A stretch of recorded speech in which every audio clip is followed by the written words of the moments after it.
नमस्कार सर, स्वागत है आपका कतूर घाटी में।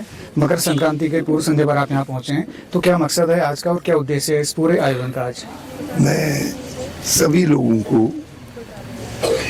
लोहड़ी के त्योहार की भी, मकर संक्रांति की भी बहुत बहुत शुभकामनाएं, बहुत बहुत बधाई देता हूँ।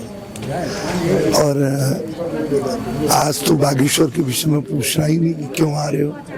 बागेश्वर का ऐतिहासिक मेला जिसमें हमारे देश के स्वतंत्रता संग्राम का इतिहास भी जुड़ा है, तो ये अपने आप में अभूतपूर्व है और लोगों का पहले से आकर्षण रहा है इसका। और मुझे याद नहीं न जाने कितनी बार इस मेले में, और पहले भी फिर सांसद बना तब तो फिर हर साल, अब लगातार करीब करीब एक आध दो साल छोड़ करके हम आते रहते हैं बागेश्वर के मेले में।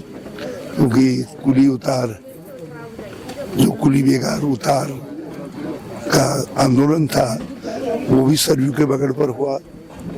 राजनीतिक दल उसको अपने तरीके से मनाते हैं सब जो है, और साथ साथ एक व्यापारिक मेले के रूप में भी हमारा हस्तशिल्प आदि और अब जो हमारी उपज है, अनाज है, सब्जियां हैं, फल हैं आदि, वो इस मेले के माध्यम से दूर दूर तक पहुंचते हैं, जाते हैं। तो एक व्यापारिक महत्व भी इस मेले का है।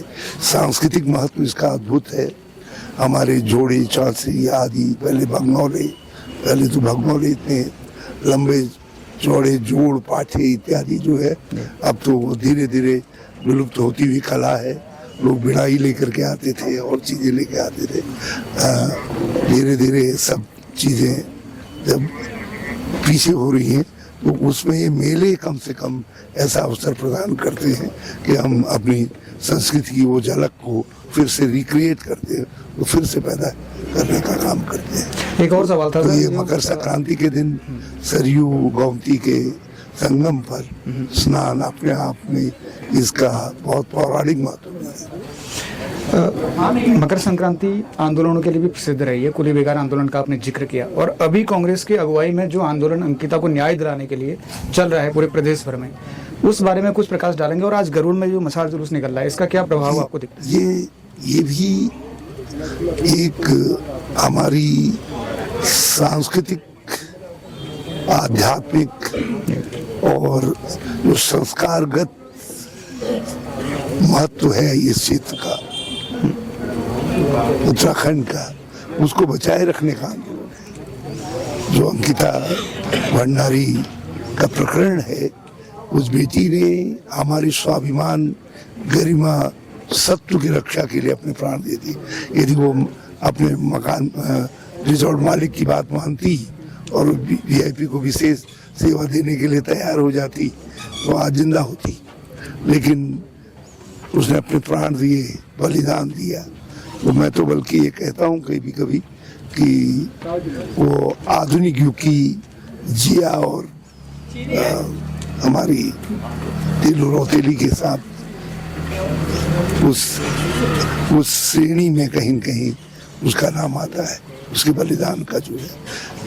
तो हमारे ऊपर ये जिम्मेदारी है कि कौन वो शैतान है, वो वीआईपी रूपी कौन शैतान है, जिस शैतान की हवस के लिए उस बेटी का बलिदान दिया गया, उसकी बलि होगी, उसकी हत्या होगी। और अंकिता ने स्वयं अपने संदेश, उसमें मैसेज में कहा अपने दोस्त को, एक वीआईपी है जिसके लिए मेरे ऊपर दबाव डाला जा रहा है।